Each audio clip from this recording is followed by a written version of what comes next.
வணக்கம். Welcome to கதை திரட்டு. இந்த வீடியோவில் நம்ம என்ன கதை கேட்க போறோம்னா, விடிவெள்ளி கதையின் 6வது பகுதி. வாங்க கதைக்குள்ள போகலாம். அரசு அவனின் படிப்பு அறைக்குள் இருந்தான். எதையோ படித்து குறிப்பு எடுத்து கொண்டிருந்தான். வாங்க வைகரே, படிப்புக்கு தொந்தரவு பண்ணிட்டேன். புத்தகம் படிப்பது மட்டுமா படிப்பு? மனிதர்களை படிச்சுக்கிறதும் தான். என்னையும் படிக்கலாம் என்கிறீர்கள். ஆமாம், நீங்கள் உயிர் உள்ள பேசும் நகரும் புத்தகம். நான் உங்களை பார்க்க வரும்போதெல்லாம் உங்களுக்கு சிரமம் தந்து கொண்டிருக்கிறேன். என் சுமைகளையும் உங்கள் தோள் மேல் இறக்கி வைக்கிறேன். நட்புக்கு இன்னொரு பெயர் சுமைதாங்கி என்பது. சுமைதாங்கி தன் சுமையை இறக்கிக் கொள்ள எங்கே போகும்? சுமைதாங்கி காற்றோடு பேசிக்கொள்ளும். காற்று அதன் சுமைகளை ஏற்றிக்கொள்ளும்.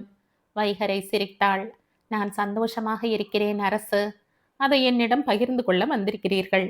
சரி, என்ன விஷயம் தெரியுமா? சந்திரனுக்கு கல்யாணம் நிச்சயமாக இருக்கு. எனக்கும் அவருக்கும் நிச்சயமான அதே நேரம், அதே நாள். எனக்கும் நிம்மதியாக இருக்கு. கல்யாணம் முடிந்து அமெரிக்கா பறக்க திட்டமிட்டார். என்னால் அது தடைப்பட்டதே என்று வருந்திக் கொண்டிருந்தேன். நல்ல வேளை, என்னால் ஒரு மனுஷனுக்கு தொந்தரவு இல்லை. இந்த நினைப்பே எனக்கு சந்தோஷமாக இருக்கு. அரசு அவளையே உற்று பார்த்து கொண்டிருந்தான். கேட்டான், இதில் உங்களுக்கு வருத்தம் இல்லையா வைகரை? இல்லை. உங்களுக்குள் பிடிமானம் இல்லாமல் இருக்கிறீர்கள். அதற்குள் அவன் எவ்வளவு சுருக்காக செட்டில் ஆகிறானே என்று உங்களுக்கு ஏமாற்றம் இல்லையா? கண்டிப்பாக இல்லை. உங்களுக்கு இருக்காது. எனக்கு அந்த புது பெண் பற்றித்தான் கவலையாக இருக்கு. எனக்கும் தான். அமெரிக்க மாப்பிள்ளை, வரதட்சணை இல்லை. உடனே அவர்கள் செலவில் கல்யாணம். பெண் ரெடியாகிவிட்டாள். எனக்கு பயமா இருக்கு. என்னத்துக்கு பயம் அரசு? முன்பின் பார்த்தறியாத, பேசி பழகாத ஒரு அந்நிய ஆடவனுடன் ஒரு பெண் தன்னை ஒப்புவித்துக் கொள்கிறாளே என்று பயமா இருக்கு. அந்த வாழ்க்கை கோளாறு. ஆனால் என்ன செய்வார்கள்? பொறுத்து கொள்ளத்தான் வேண்டும். அவள் கல்யாணம் பண்ணிக்கொள்வது அமெரிக்க வாழ்க்கை, சௌகரியம், ஊரில் பெருமை, பணம், இவற்றைத்தானே. இவை கிடைக்கவே செய்யும். அப்புறம் அவற்றை கொண்டு சந்தோஷப்பட்டு கொள்ள வேண்டியதுதானே. அது சரி, திருமணம் செய்து கொண்டால்தானே மனம் பற்றிய பிரச்சனை. அந்த பெண் மனிதனை தவிர வேறு விஷயங்களைத்தானே பண்ணிக்கொள்கிறாள். அவள் எதிர்பார்ப்பது அவளுக்கு கிடைக்கத்தானே போகிறது. அது உள்ளது கிடைக்கும் தான். என்றாலும் எதை கொடுத்து அதை வாங்குவது? சற்று அமைதியாக இருந்துவிட்டு வைகரை சொன்னாள், வாழ்க்கையில் எதை கொடுத்து எதை வாங்கி என்ன பயன்? வாழ்க்கை விற்று சந்தோஷங்களை வாங்குவது அந்த பெண். அரசு தலையை கையால் கோதிவிட்டு கொண்டிருந்தவன் கேட்டான், சந்திரனால் எப்படி முடிந்தது? எது? சட்டென்று பெண்ணை மாற்றிக்கொள்கிறது தான். அது முடியும் அரசு. மனைவி செத்து சிதையில் இருக்கும்போது கூட அடுத்த கல்யாணம் பற்றி ஆண்களால் கற்பனை பண்ண முடிகிறது. எனக்கு ஒரு பெண் தெரியும், பேராசிரியையாக இருந்தாள். 3 குழந்தைகளுக்கு தாய். கணவன் இருந்தான், காதலன் இருந்தான். அது இல்லாமல் நண்பர்கள் என்று யார் வந்தாலும் சேர்த்து கொள்ளவே செய்தாள். இந்த மனோபாவத்துக்கு என்ன பெயர்? அவர்கள் சுயேச்சையாக காதல் என்கிறார்கள். நான் அவளிடமே கேட்டேன், இது எப்படி சாத்தியம் என்று. அவள் சொன்னாள், 3 குழந்தைகளையும் ஒரு தாய் நேசிக்கவில்லையா என்று. எனக்கு புரிகிறது. அவள் காதலிக்கவில்லை. யாரையும் காதலிக்கவில்லை. அவள் கணவனையும் காதலனையும் எவரையுமே அவள் காதலிக்கவில்லை. அவள் உடம்புக்கு மட்டுமே ஆசைப்பட்டாள். அந்த மாதிரி மனுஷிகள் பற்றி பேசி பயனில்லை. நாம் பேசுவது நேசித்து அன்பு செலுத்துகிற மனுஷிகள் பற்றியது மட்டும்தான். நேசம் மறக்கவில்லை நெஞ்சம் என்று பாரதி கதறினானே, அது போன்ற பிரச்சனைதான். எனக்கு தோன்றுகிறது, சந்திரன் துணைக்கு மனைவியை தேடவில்லை, கௌரவத்துக்கு மனைவி தேடுகிறார். அதனால் மனம் நேசம் பற்றி அவர் கவலைப்பட அவசியம் இல்லை. அவர் இந்தியாவில் இருந்து கல்யாணம் செய்து கொண்டு அமெரிக்கா போக வேணும். அந்த இடத்தில் யாரோ ஒரு பெண், ஒரு வைகரை அல்லது ஒரு விவேகா அல்லது ஒரு எக்ஸ் வைஃப். வைகரை சொன்னாள், அப்பா, நான் தப்பித்தேன். ஆமாம், ரொம்ப கஷ்டப்பட்டிருப்பீர்கள். ஏதோ உங்கள் சிந்தனை அறிவு உங்களை காப்பாற்றியது. நான் உங்களிடம் வந்ததுக்கு ஒரு நோக்கம் இருக்கு. சொல்லுங்கள். நான் எடுத்த முடிவு சரியா தப்பா என்று எனக்கு குழப்பமாக இருந்தது. இல்லை என்று இப்போது தெளிவாகிவிட்டது. அது உண்மை. இப்போது என்ன செய்து கொண்டிருக்கிறீர்கள்? யோசிக்கலாம் என்று ஒரு வாரம் விடுமுறை போட்டேன். முதல் நாளே சந்திரன் யார் என்று எனக்கு தெரிந்து விட்டது. நீங்களும் யார் என்று தெரிந்து கொண்டிருப்பீர்கள். மீதி 5 நாட்கள் இருக்கின்றன. இந்த நாட்கள் எனக்கு என்னென்ன புதியவை வந்து சேரப்போகிறதோ, கதவை திறந்து வையுங்கள். அவள் அவனிடம் விடை பெற்று திரும்பினாள். வீட்டில் அப்பாவும் அம்மாவும் அவளுக்காக காத்திருந்தார்கள். அவர்கள் முகத்தில் கவலை தெரிந்தது. என்னம்மா? பாரதியிடமிருந்து ஆள் வந்தது. அவள் குழந்தை ஏதோ விபத்தில் சிக்கிக் கொண்டதாம். ஆர்கே மருத்துவமனையில் இருக்கிறார்களாம். நீ வந்தால் நிம்மதியாக இருக்கும் என்று சொன்னாள். சாப்பிடாமல் அப்படியே புறப்பட்டாள் அவள். ஆட்டோ பிடித்து மருத்துவமனை போய் சேர்ந்தாள். குழந்தையின் மேல் ஆட்டோ ஏறி இருந்தது. தலையில் அடி, கட்டு போடப்பட்டிருந்தது. ரத்தம் நிறைய செலவாகி இருந்ததாம். வைகரையை பார்த்ததும் பாரதி கதறினாள். ஷ்! சத்தம் போடாத. இது ஆஸ்பத்திரி. மற்ற நோயாளிகளுக்கு சிரமம் ஏற்படும், பயமும் ஏற்படும். குழந்தைக்கு ரத்தம் வேண்டுமா? என்ன குரூப்? சொன்னாள் பாரதி. அதிர்ஷ்டவசமாக அவள் குரூப்பாகவே இருந்தது. அவள் ரத்தம் கொடுத்தாள். நள்ளிரவுக்கு மேல்தான் குழந்தை மேல் ஒரு நம்பிக்கை வந்தது. இனி பயமில்லை என்றார் டாக்டர். குழந்தை உறங்கட்டும் என்று அறையை விட்டு இருவரும் வெளியே வந்தார்கள். என்ன நடந்தது? குழந்தை விளையாடிக் கொண்டிருந்தது. தாறுமாறாக வந்த ஆட்டோ அவள் மேல் மோதிவிட்டு போய்விட்டது. ஆட்டோ எங்கே? அவன் ஓடிட்டான். அடப்பாவி! என்ன மோசமா இருக்காங்க ஜனங்கள். ச்சு! என்னடி பொறுப்பற்ற தனமா இருக்க? யாருமே ஆட்டோவை பார்க்கலையா? இல்ல, இருட்டு வேற. வந்தான், மோதுனான், போயிட்டான். வைகரை உறைந்து போனாள். என்னடி இப்படி பாதுகாப்பு இல்லாம எப்படி வாழறது? என்ன பாதுகாப்புல நாம் வாழ்ந்துகிட்டு இருக்கோம்? ஒரு பாதுகாப்பும் இல்ல வைகரை. ஆபத்து வராத வரைக்கும் சந்தோஷம். வந்தா எதிர்கொள்ள வேண்டியதுதான். என்ன துர்பாக்கியமான நிலைமை. இதுதான் நம்ம நிலைமை. யோசிச்சு பார். நமக்கு கல்யாணம், வருகிற கணவன் ஏமாற்றம் எல்லாம் இப்படி விபத்து மாதிரி நம்மேல் திணிக்கப்படுவதுதானே. மறுநாள் காலை குழந்தையுடன் அவர்கள் வீடு திரும்பினார்கள். வைகரை மறுநாள் மதியம் வீடு திரும்பினாள். அன்று மாலை சந்திரன் அவளுக்கு பத்திரிகை வைக்க வந்தான். அவன் திருமணம் செய்து கொள்ள இருக்கிற பெண்ணுடன். 20ஆம் நாள் நகரத்தின் பிரம்மாண்டமான துணிக்கடையில் ஒன்று அது. அந்த தெரு முழுவதும் வெறும் துணிக்கடைகளாகவே இருந்தன. வாசல்களில் பொம்மைகள் தினம் ஒரு மோஸ்தரில் புடவை கட்டி கொண்டு நின்று பெண்களின் பொறாமையை தூண்டிவிட்டு கொண்டிருந்தன. நின்று ஒரு பார்வை பார்த்து செல்லாத ஆண்களே இல்லை. ஜனங்களின் புடவை தேவையை இவை பூர்த்தி செய்கின்றன. என்றாலும் இத்தனை புடவை கடைகள் எதுக்கு என்றாள் வைகரை. எதில்தான் ஒழுங்கு இருக்கிறது? வைகரை. ஊருக்கு இத்தனை வக்கீல்கள் எதுக்கு? இத்தனை டாக்டர்கள் எதுக்கு? ஒரு பொம்பளைக்கு எத்தனை புடவைகள் தேவை என்று பதிலுக்கு கேட்டாள் பாரதி. தேவையை யார் கணக்கெடுப்பது? எனக்கு தெரிந்த ஒரு மனிதர் அரசாங்கத்தில் அதிகாரி. எனக்கு தெரிந்து அவர் வீட்டில் சுமார் 400 புடவைகள் அல்லாமல் பட்டுக்களில் 200 வைத்திருக்கிறார். அதிகாரி என்கிறாய், என்ன லஞ்ச பணக்காரராக இருப்பார். ஆடம்பரம் பின்ன எப்படி வரும்?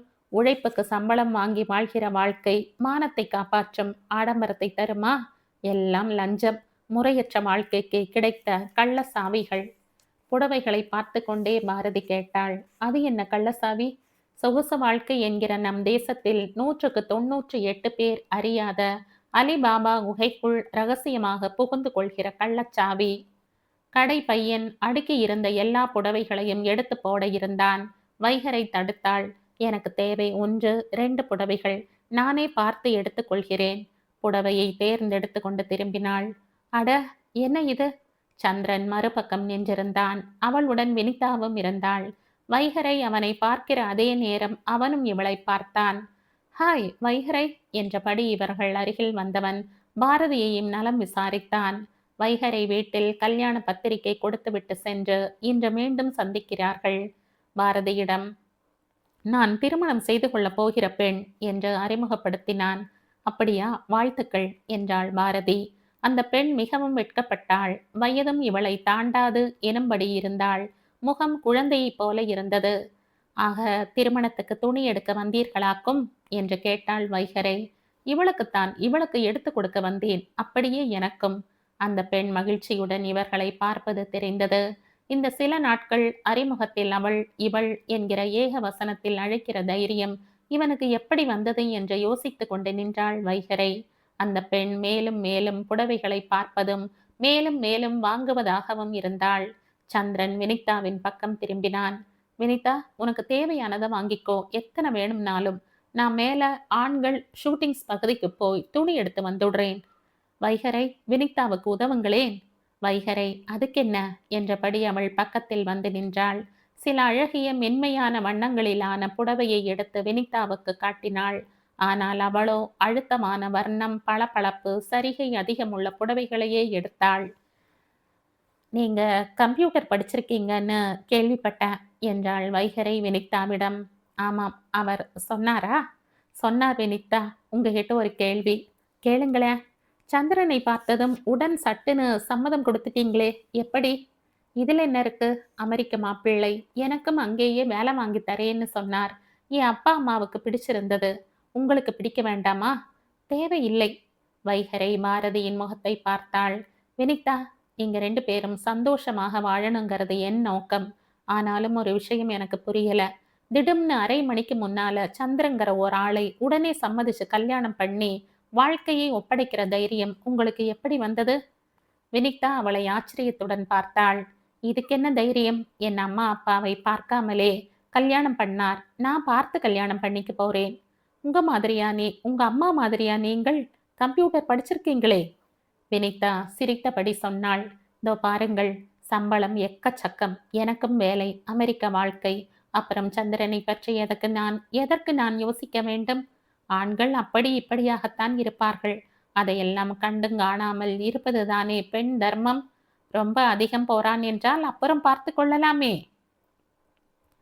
வைகறை பதில் சொல்லாமல் அந்த பெண்ணையே ஆச்சரியத்துடன் பார்த்தாள். வைகறை எடுத்து கொடுத்த எந்த புடவையையும் அவள் எடுக்கவே இல்லை. இதற்கு மேலும் பேசுவது தவறாக கருதப்பட்டு விடும் என்பதால் அமைதியாக இருந்தாள். பாரதியால் சும்மா இருக்க முடியவில்லை. வைகறை யார் என்று உங்களுக்கு தெரியுமல்லவா? தெரியும் என்று சிரித்தாள் வினிதா. யார்? என் இடத்தில் இருக்க வேண்டியவர். வைகறை சிரித்தாள். இருந்தவள் என்று சொல்லுங்கள். ஆமாம் வைகறை, ஏன் கல்யாணத்துக்கு சம்மதிக்கவில்லை என்பதை நீங்கள் தெரிந்து கொள்ள விரும்பவில்லையா? இல்லை. ஏன்? நீங்கள் புத்திசாலி. உங்கள் முடிவு சரியாகத்தான் இருக்கும். அந்த காரணத்தை கேட்டால் எனக்கு மனம் கஷ்டப்படும். நான் முடிவு செய்துவிட்டேன். சந்திரன் வைகறை பற்றி உங்களிடம் என்ன சொன்னார் வினிதா? புதுமை பெண் என்றார். அப்புறம்? அப்புறம் என்ன? மேசை மேல் வைக்கிற அழகு குரோட்டன்ஸ் மாதிரி. வைகறை, எனக்கு வேண்டியது பூக்களாய் பூக்கிற மல்லிகை கொடி என்றார். வைகறை சிரித்தாள். பாரதியால் சிரிக்க முடியவில்லை. வினிதா, நான் குரோட்டன்ஸும் இல்லை, மல்லிகை கொடியும் இல்லை. வினிதா பதில் சொல்லவில்லை. சந்திரன் திரும்பினான். ஒரு பெரிய பை அவன் கையில். ஷாப்பிங் ரொம்ப கனம்தான் என்றாள் வைகறை. எனக்கு 4 ஷர்ட் தான், மீதி அங்கே விற்று விடுவேன். அமெரிக்க விலைக்கு நம்ம ஊர் ஷர்ட்டுகள் ரொம்ப சீப். வைகறை வினிதாவை பார்த்தாள். எதிர்கால கணவனின் சாமர்த்தியத்தை வியந்து மகிழ்ச்சி பொங்க சிரித்தாள் வினிதா. அவர்கள் புறப்பட்டார்கள். நாங்கள் வருகிறோம், கல்யாணத்துக்கு அவசியம் வந்து விடுங்கள். கட்டாயம். வினிதா வைகரையை பார்த்து கை அசைத்துவிட்டு விடை பெற்றாள். அவர்கள் போவதையே பார்த்து கொண்டு நின்றார்கள் இவர்கள். கடையை விட்டு புடவைகளுடன் வெளியே வந்தார்கள். குழந்தை எப்படி இருக்கு பாரதி? சுகம். இந்த பிரச்சனை வந்த பிறகுதான் என் கணவர் என் மேலும் குழந்தை மேலும் எப்படி உண்மையான அன்பாக இருக்கிறார் என்பதே எனக்கு புரிந்தது. இது கூட ஒரு நல்ல வாய்ப்புதான். வைகறை திருப்தி அடைந்தாள். பாரதியால் அமைதியாக இருக்க முடியவில்லை. அது சரி, அவன் என்ன உன்னை குரோட்டன்ஸ் என்று சொல்வது? வைகறை சிரித்து கொண்டு சொன்னாள். அது அவர் விருப்பம். அது என்ன கேவலமான எண்ணம்? என்ன பண்ண? அது எப்படி மல்லிகை கொடி மாதிரி பொம்பளை இருப்பாளாம்? பூவை பறித்து தலையில வச்சுக்கிறது மாதிரியா? இந்த கல்யாண காதல் உறவெல்லாம் நீ அவனிடம் கேட்டிருக்க வேணும்டி. என்னன்னு கேட்கறது? கேட்டா ஆமாம், அது என் அபிப்பிராயம்னு சொல்வாரே. அப்படி சொல்லலாமா என்ன? சொல்வார். நாம் அவரை விமர்சிக்கிற போது அவர் நம்மை விமர்சிக்காமல் இருப்பாரா என்ன? நாம் தரமற்று விமர்சிக்கவில்லையே, அவர் தரத்துக்கு நம்மை விமர்சிக்கிறார். பாரதி அமைதியாக நடந்தாள். கல்யாணத்துக்கு போக போறியா? ஏன் இத்தனைக்கு மேலாக? அதுதான் நம்மை காட்டும். மறக்கிறது மன்னிக்கிறது தான் மனித பண்பு. என்ன பண்போ போ என்றாள் பாரதி. சற்று நேரம் சென்ற பிறகு பாரதியே தொடர்ந்தாள். அந்த பெண்ணை பார், ஒரு கவலையும் இல்லாமல் கிணற்றில் விழப்போகிறது. அப்படி சொல்ல முடியாது. இந்த பெண் தெரிந்தே இதை செய்கிறாள். ஒருபோதும் ஏமாற மாட்டாள். ஒருவேளை அந்த பெண் ஜெயிக்கலாம். எனக்கு அப்படித்தான் தோன்றுகிறது.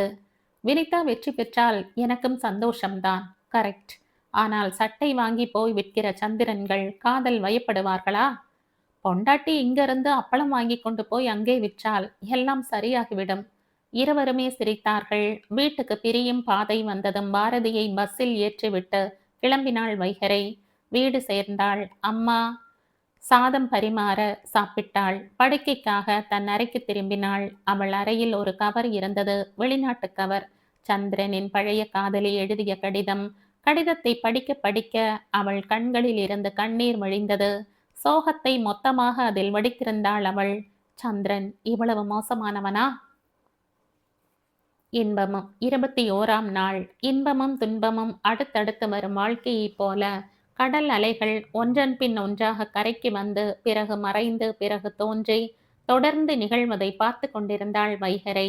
பூமிக்கு மேலும் வானத்துக்கு கீழும் உள்ள எத்தனை பொருள் மனிதருக்கு அறிவுரை கூறாமல் இருக்கிறது.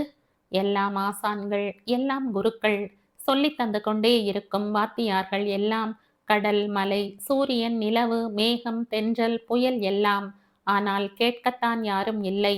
மாணவர்களாக இருக்க யாரும் தயாராக இல்லை. மணல் உலகத்துக்கு நடுவில் அமர்ந்திருப்பது போல் தோன்றியது வைகரைக்கே. அங்கேயும் இங்கேயும் மனிதர்கள். சற்று தூரத்தில் மணல் வீடு கட்டி விளையாடிக் கொண்டிருந்தார்கள். குட்டி நாயின் உயரத்துக்கு வீடு, அதுக்கு கதவு, ஜன்னல், புகை போக்கி என்று தன் வீட்டில் இருப்பதையெல்லாம் கொடுத்து கொண்டிருந்தார்கள். அதையே வைத்த கண் வாங்காமல் பார்த்து கொண்டிருந்தாள் வைகரை. அவர்கள் உண்மையிலேயே வீடு கட்டி கொண்டுதான் இருந்தார்கள். அடுத்த சில நிமிடங்களில் அழிய போகும் வீடுதான் அது அவர்களுக்கு தெரியும் என்றாலும் அந்த சிரத்தை, ஈடுபாடு, அந்த கணத்தில் ஏற்பட்டிருக்கும் அர்ப்பண உணர்வு, இது உண்மை. வீடு உண்மை இல்லை என்றாலும் அதை கட்ட அந்த குழந்தைகள் மேற்கொண்டிருக்கும் உழைப்பு நிஜம். எழுந்தாள். மணி 5ஐ நெருங்கிக் கொண்டிருந்தது. அவளுக்கு பிரெஞ்சு வகுப்புக்கு இப்போது புறப்பட்டால்தான் சரியாக இருக்கும். ஆற அமர போய் சேரலாம். நூலகத்தில் புத்தகங்களை புரட்டலாம். அப்புறம் வகுப்புக்கு போகலாம். அவள் வகுப்பு நடக்கும் இடத்துக்கு வந்து சேரும்போது சிமெண்ட் பெஞ்சுகளில் அமர்ந்து பேசிக் கொண்டிருந்தார்கள். அவர்களில் எபனேசன் இவளை பார்த்து கை அசைத்தான். வைகரை அவனை நோக்கி சென்று அவன் அருகில் அமர்ந்தாள். தமிழ்நாட்டுக்காரனான அவன் பல காலம் பிரான்ஸ் தேசத்திலே வாழ்ந்தவன். அண்மையில் இந்தியா திரும்பி பிரெஞ்சு தூதரகத்தில் பணி மேற்கொண்டிருப்பவன். ஆய்வுக்காக தமிழகம் வந்தவன். எப்படி போகிறது உங்கள் பிரெஞ்சு வகுப்பு மதாம் வைகரை? அழகாக வளர்ந்திருக்கிறது. சந்தோஷம். என்ன உங்கள் ஆய்வு எப்படி போகிறது எபனேசன்? நிறைய குழப்பத்துடன் நிறைய நம்பிக்கையோடு வளர்ந்து கொண்டிருக்கிறது. என்ன குழப்பம்? நிறைய. ஒரு விஷயம் சொல்கிறேன். வாழ்க்கையில் நிறைய தொழில் இருக்கு. டாக்டர், இன்ஜினியர், விஞ்ஞானி, எழுத்தாளர், வாத்தியார், பலசரக்கு கடை என்று எத்தனையோ தொழில். இதில் நிறைய சம்பாதித்து சொந்த வீடு கட்டிய பலரை சந்தித்தேன். எல்லோருமே ஒரே மாதிரி வீட்டைத்தான், அதாவது கார் ஷெட், வரவேற்பறை, அறை, ஹால் என்று கட்டியிருக்கிறார்கள். தொழில் மாறும்போது மனோபாவமும் மாறித்தானே இருக்கணும். மனோபாவம் மாறும்போது வாழுமிடம் மாற வேண்டும். அவர்கள் எல்லோர் வீடுமே ஒரே மாதிரி இருக்கிறதே எப்படி? எல்லா அறைகளுமே சதுரமாகவே இருக்கு. ஏன் வட்டமா, வித்தியாசமா, மாறுதலா ஏன் வீடு கட்டலை? எல்லோருமே ஒருத்தன் மாதிரியே கார்பன் பேப்பரா இருக்காங்களே ஏன்? வித்தியாசமா ஏன் சிந்திக்கலை? தமிழர்கள் வாழ்க்கையிலே பறக்கும் சுபாவம் இல்லை. எல்லோருக்கும் இறக்க இருக்கு. ஆனா கோழி மாதிரி கூரைக்கு மேல இன்னும் மேலேன்னு பறக்கிற சுபாவம் இல்லை. மேலே ஏன் நாம் பறக்க முடியவில்லை? அவன் சொல்லிக் கொண்டு போனான். ஆமாம், ஏன் நாம் பறப்பது இல்லை? வகுப்பு முடிந்து திரும்பிக் கொண்டிருந்தாள் வைகரை. எபனேசனும் பஸ் நிறுத்தம் வரை வருவதாக சொல்லி உடன் வந்தான். எபனேசன், நீங்கள் சொல்றதை நான் யோசிச்சேன். நீங்கள் சொல்றது சரி என்பது போலத்தான் படுது. ஆனால் அதுக்கு என்ன காரணம்? நமது மரபு, பண்பாடு, கலாச்சாரம் எல்லாம் மனிதர்கள் மேல் சுமையாய் இருந்து அழுத்திக்கிட்டு இருக்கு. அதுதான் காரணம். மரபை மீறுபவர்கள் இருக்கிறார்களே, இருக்கிறார்கள். அது குறைவான பகுதி. பாரதி சொன்னது போல, இன்று புதிதாய் பிறந்தோம் என்கிற நினைப்பு வேணும். புதுசா இருக்கணும். புதுசா நம்மை வச்சுக்கிறது தான் நம்மிடம் ரொம்ப குறைவாக இருக்கிற தன்மை. அவன் சொல்வதை யோசிக்க வேண்டும் என்று நினைத்து கொண்டாள் வைகரை. வீட்டுக்கு வந்ததும் அம்மா உறக்கத்தில் இருப்பதைக் கண்டு தானே போட்டு கொண்டு சாப்பிட்டாள். மாடிக்கு தன் அறைக்கு சென்றாள். அரசு சொன்ன யோசனையை அமல் செய்வது போல டைரி எழுத ஆரம்பித்தாள். மறுநாள் எபனேசனை வகுப்பில் சந்தித்த போது அவள் சொன்னாள், நீங்கள் சொன்னதை யோசித்தேன். உங்கள் கருத்தில் சாரம் இருப்பதாகவே எனக்கு தெரிகிறது. உங்கள் கண்டுபிடிப்பை சொல்லுங்கள். அவன் சொன்னான், கருத்தாலும் வாழ்க்கை முறையாலும் நாம மாற முடியாமைக்கு என்ன காரணம்? பழமை சௌகரியமாக இருக்கிறது என்பதால்தான். புதிய வாழ்க்கை முறை இந்த பழைய சௌகரியங்களுக்கு உத்தரவாதம் தருகிறதா, தருமா என்கிற சந்தேகம்.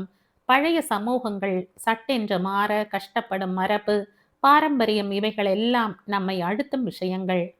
அப்படியானால் சதி வழக்கத்தை ஒழித்திருக்கிறோமே, கைம்பெண்கள் திருமணம் செய்து கொள்ளக்கூடாது என்ற இறந்த பழக்கத்தை மாற்றி அமைத்து இருக்கிறோமே, 18ம் 21ம் வயசான பிறகு கல்யாணம் என்கிற புதிய வழக்கத்தை கடைபிடிக்கிறோமே, இதெல்லாம் புதுமையை ஏற்றுக்கொள்கிற மனப்பான்மைதானே.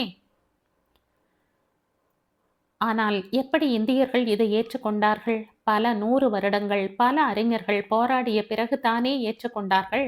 ஐரோப்பிய சமுதாயம் புதுமையை 50 ஆண்டுகளில் ஏற்கிறது என்றால் நாம் அதற்கு 200 ஆண்டுகள் எடுத்துக்கொள்கிறோம். வைகறை அன்று மாலை தன் அலுவலக தோழி அனுராதாவுடன் இருப்பதற்கென்று ஒதுக்கியிருந்தாள். அனுராதா தலைமை அலுவலகத்தில் இருந்து அண்மையில்தான் மாற்றலாகி வந்திருந்தாள். எடுத்த எடுப்பில் யாருடனும் பழகாதவளாக இருந்தாள். கொஞ்சம் கொஞ்சமாக வைகறையுடன் ஒட்டி கொண்டாள். என்ன காரணம்? முதலில் எனக்கு கல்யாணம் ஆயிற்றா, எத்தனை குழந்தை, கணவர் எங்கே இருக்கிறார் போன்ற கேள்விகள் கேட்டு என்னை ஆராயாதவர் நீங்கள். அதனால் தான் உங்கள் மேல் எனக்கு அன்பும் மரியாதையும். வைகறை சிரித்தாள். தனியாகத்தான் இருக்கீங்களா? ஆமாம், கணவர் இருந்தார். நான் அவரை விவாகரத்து செய்துவிட்டேன். காரணம் பிறகு சொல்கிறேன். குழந்தை இருக்கிறாள். அவளை ஹாஸ்டலில் சேர்த்திருக்கேன். இப்போ நான் தனி. ரொட்டிக்காக வேலை, அப்புறம் படிப்பு. என் தனிமை எனக்கு பிடிக்கிறது. தனிமை பிடிக்குதுன்னு சொன்ன முதல் நபரை இப்போதான் நான் பார்க்கிறேன். அனுராதா சிரித்தாள். அப்படியா? ஆமாம், நிறைய பேர் தனிமையிலே இனிமை இருக்காதுன்னு சொல்ல கேட்டிருக்கேன். தனிமை கண்டதுண்டு, அதுல சாரம் இருக்குதப்பான்னு பாரதி சொல்லி இருக்காரே. கவிஞர்களுக்கு அப்படி இருக்கும்.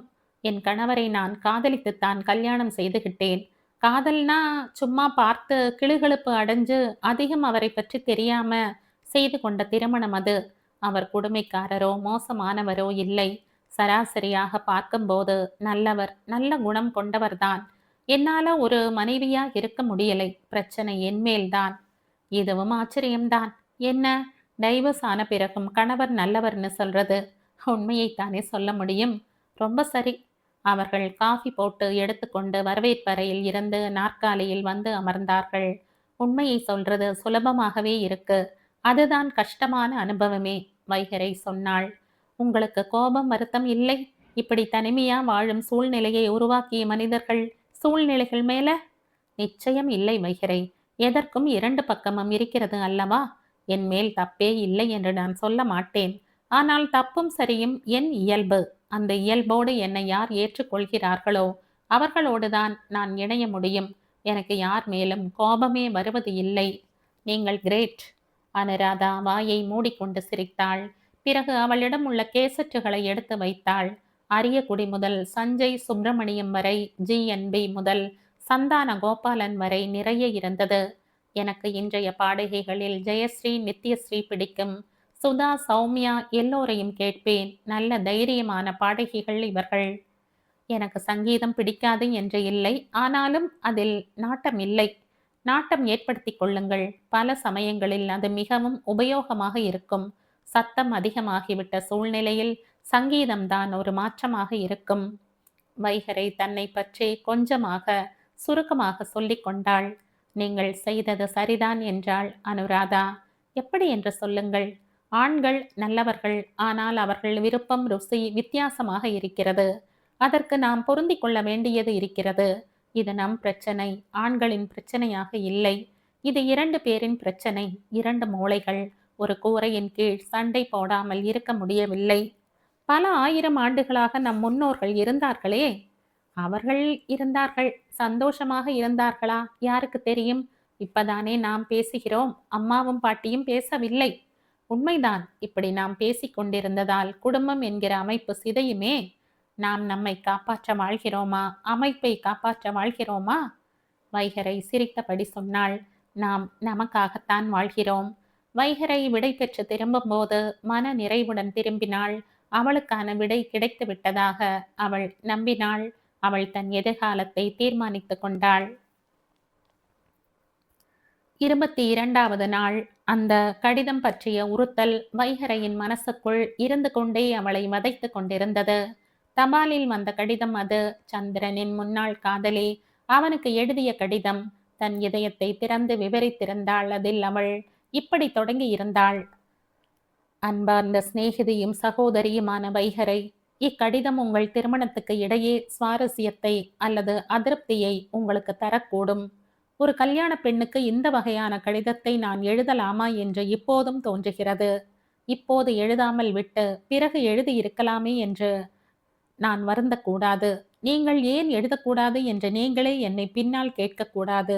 ஆகவேதான் இந்த கடிதம். சந்திரனை நான் காதலித்தேன். அவரும் என்னை நேசிப்பதாகத்தான் சொன்னார். அந்த வார்த்தைகளை விடவும் மனிதரிடம் நம்புவதற்கு வேறென்ன இருக்கிறது? அந்த நம்பிக்கையின் அடிப்படையில் நான் எனக்கு என் தந்தை மூலம் கிடைத்த வீட்டையும் என் சம்பாத்தியம் மூலம் கிடைத்த சொத்து, பணம் யாவற்றையும் அவருக்கே கொடுத்தேன். தவிரவும் அவருடைய குழந்தையையும் நான் ஏற்று பிரசவித்து வளர்த்து வருகிறேன். இத்தனையும் ஆன பிறகு என்னை அவர் வேண்டாம் என்கிறார். அதோடு உங்களையும் திருமணம் செய்து கொண்டு வருவாராம்.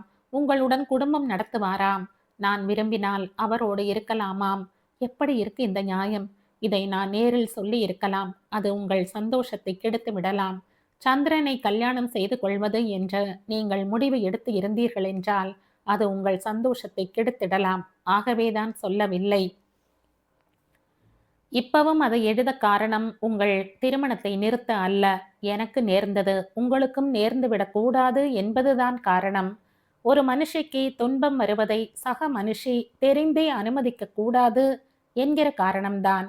தயவு செய்து உங்களை நீங்களே காப்பாற்றிக் கொள்ளுங்கள். தங்கள் அறிவு, நல்ல சிந்தனைகள் இவையெல்லாம் ஒரு மோசமான மனிதனை திருமணம் செய்து கொண்டதன் காரணமாக சிதைந்துவிடக்கூடாது. மீண்டும் வாழ்க்கையின் கடைசி படிக்கட்டில் இருந்து ஒரு குழந்தையுடன் மேலே வர கடுமையாக உழைத்து கொண்டிருக்கிறேன். கையில் ஒரு பென்னி கூட இல்லை. வீடும் வாடகை வீடு. ஆனாலும் என்னிடம் 2 கைகள் இருக்கின்றன. மூளை இருக்கிறது. அனுபவ தழும்பு ஏறிய மனம் இருக்கிறது. நான் தோற்றுவிட மாட்டேன். சூரியன் தினம் உதிக்கிறான். காற்று புனிதமாக வீசிக்கொண்டே இருக்கிறது. மனிதர்கள் மாத்திரம் ஏன் பழமையும் அழுக்கும் அடைய வேண்டும்? அதுக்கு அவசியம் இல்லை. மிகவும் யோசித்து முடிவெடுங்கள். எடுத்த பிறகு எதற்கும் யாருக்கும் தயங்காதீர்கள். என் அன்பான வாழ்த்துக்கள். கடிதத்தில் ஆங்காங்கே கண்ணீர் விட்ட காகிதம் நனைந்திருந்தது. இதை படித்து முடித்ததும் வைகரைக்கு கண்ணீர் அரும்பியது. நல்ல வேளை, அந்த தோழி நினைத்தது போல வைகரை ஏமாந்து விடவில்லை. அந்த எச்சரிக்கை வருவதற்கு முன்பிருந்தே அவள் உஷாராகி இருந்தாள். இக்கடிதத்தை ராபர்ட்டும் பாரதியும் கூட படித்தார்கள்.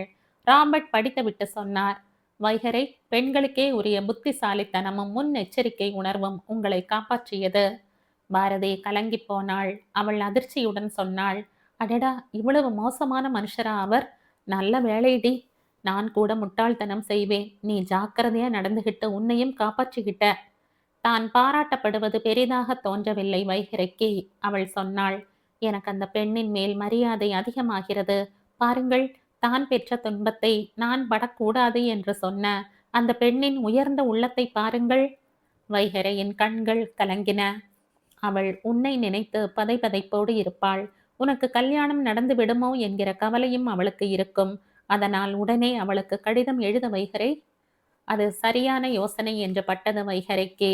ராபர்ட் டீ போட்டு கொடுக்க வைகரை எழுத தொடங்கினாள். பாரதி அதற்குள் குளித்துவிட்டு வந்து வருகிறேன் என்று விட்டு சென்றாள். வைகரை எழுத தொடங்கினாள். அன்புக்கும் மேன்மைக்கும் உரிய சிநேகிதிக்கு வாழ்த்துக்களுடன் நேசத்துடன் வைகரை எழுதுகிறேன். நீங்கள் அக்கறையோடு எழுதிய கடிதம் எனக்கு கிடைத்தது. அதில் உள்ள செய்திகளால் ஏற்பட்ட அதிர்ச்சி காரணமாகவே நான் கடிதம் எழுதவில்லை. சந்திரன் சரியான மனிதர் இல்லை என்ற என் உள்ளுணர்வு சொல்லியது. ஆகவே அவரை திருமணம் செய்து கொள்ள நான் மறுத்துவிட்டேன் என்கிற நல்ல செய்தியை தங்கள் ஆறுதலுக்காக சொல்கிறேன். சந்திரனால் நீங்கள் இந்த அளவுக்கு பாதிக்கப்பட்டு இருக்கிறீர்கள் என்பதை அறிந்து என் நெஞ்சம் அதிர்கிறது. எனக்கு சந்திரன் மேல் கோபம் இல்லை. அவரை நினைக்க பாவமாய் இருக்கிறது. மனிதர்கள் இப்படித்தான் இருக்கிறார்கள். வேறு மாதிரியாக இல்லை. நல்ல அம்சங்கள் தூக்கலாகவும் மற்ற அம்சங்கள் குறைவாகவுமே மனிதர்கள் இருக்கிறார்கள். சில சமயங்களில் மோசமான அம்சங்கள் சில பேரிடம் தூக்கலாக அமைந்து விடுகின்றன. என்ன பண்ணுவது? மழை உலகத்தின் மேல் சமமாகவும் நல்ல நோக்கத்துடனும் தான் பெய்கிறது. ஆனால் ஆற்றிலும் வயலிலும் அணையிலும் குளங்களிலும் விழுகிற மழை மக்களுக்கு பெரும் பயன் விளைவிக்கிறது. ஆனால் ஏழை குடிசைகளின் மேலும் விழுந்து சில சமயங்களில் துன்பம் செய்கிறது அல்லவா? அது மாதிரிதான் சந்திரன் என்கிற மனிதர் நாளடைவில் குணம் பெற்று இனிமையான மனிதராக வர நாம் பிரார்த்திப்போம். என்னை பொறுத்தவரை அவர் திருமணத்துக்கு போகலாம் என்றிருக்கிறேன். கல்யாணத்தையும் குறித்த தேதியில் முடித்துக்கொண்டு உடனே அவர்கள் புறப்படுகிறார்கள். அதாவது மணமக்கள். சந்திரனை திருமணம் செய்து கொள்ள இருக்கும் மணப்பெண்ணையும் நான் பார்த்தேன். அவரே எனக்கு அவளை அறிமுகம் செய்து வைத்தார். அவர்கள் வாழ்க்கை நல்லபடியாக அமைய நான் மனசுக்குள் வாழ்த்தினேன். வெளிப்படையாகவும் வாழ்த்தினேன். தங்கள் குழந்தையை நல்ல முறையில் ஓர் உயர்ந்த மனிதத்தனம் மிகுந்த குழந்தையாக வளருங்கள் என்று தங்களிடம் கேட்டுக்கொள்கிறேன். தாங்கள் அப்படித்தான் வளர்ப்பீர்கள். தங்களிடம் இப்படி சொல்வதே அதிக பிரசங்கம் என்று எனக்கு தெரிகிறது. தங்களை பார்க்கவும் பேசவும் ஆசையாக இருக்கிறது. தாங்கள் இந்தியா வர நேர்ந்தால் அன்பு கூர்ந்து என்னை சந்தியுங்கள். ஒரு மேலான ஆத்மாவை சிநேகம் செய்து கொண்டிருக்கிறேன் என்கிற சந்தோஷம் எனக்கு மிஞ்சும். என் நண்பர்கள் ராபர்ட்டும் பாரதியும் தங்களை மிகவும் கேட்டார்கள். தங்கள் மன நிம்மதியுடன் வாழ அவர்கள் தங்களின் அன்பை தெரிவிக்க சொன்னார்கள். கடிதத்தை பாரதியும் வைகரையும் தபால் ஆபீஸுக்கு சென்று யார் மெயிலில் சேர்த்துவிட்டு திரும்பினார்கள். வீட்டுக்கு வந்ததும் படுக்கையில் விழுந்து நிம்மதியாய் பெருமூச்சு விட்டாள் வைகரை. அன்று மாலை ராபர்ட், பாரதி, வைகரை மூவரும் பூங்காவுக்கு சென்றார்கள். ஜீவா பூங்கா பராமரிக்கப்பட்டது போலத்தான் தோன்றுகிறது. ஜனங்கள் பூங்காவுக்குள் உலவிக்கொண்டும் பேசிக்கொண்டும் இருந்தார்கள். பாரதி வைகரையிடம் கேட்டாள், வைகரை, ஒரு விஷயம் உன்னிடம் சொல்கிறேன். இதுவும் அந்தரங்கமான விஷயம் என்றாலும் கேட்பதற்கு எனக்கு உரிமை இருக்கிறது. அந்த உரிமையை நீ மறுக்க மாட்டாய். என்னடி, வேடிகையெல்லாம் பலமா இருக்கிறதே? ஆமாம், உன் கல்யாணத்தை பற்றித்தான். கல்யாணமே பண்ணிக்கொள்ள போவதில்லையா நீ? எனக்கு கல்யாணத்தின் மேல் என்ன கோபம்? வாய்ப்பு நேர்ந்தால் பண்ணிக்கொள்கிறேன். வாய்ப்பு தேடிக்கொண்டா வரும்? நாமும் வாய்ப்பை ஏற்படுத்தி கொள்ளத்தானே வேணும். பாரதி, நான் என்ன ஜடமா? எனக்கு உணர்ச்சிகள் இல்லையா? இருக்கிறது. அவை இருந்தால் மட்டும் போதுமா? நான் தெருவில் நின்று எனக்கு மாப்பிள்ளை வேண்டும் என்று கூவ முடியுமா? சொல். உன்னை யார் கூவ சொன்னது? ஆசை என்றால் என்னிடம் சொல். நான் லட்டு மாதிரி மாப்பிள்ளையை கொண்டு வருகிறேன். சந்திரன் மாதிரியா? இல்லை, உன் தகுதிக்கு உன் தரத்துக்கு உகந்த மாப்பிள்ளை. என்ன, மாப்பிள்ளையை பையில் போட்டு வைத்து கொண்டிருக்கிறாயா? இந்த கதையின் தொடர்ச்சியை அடுத்த பதிவில் கேட்கலாம். நன்றி.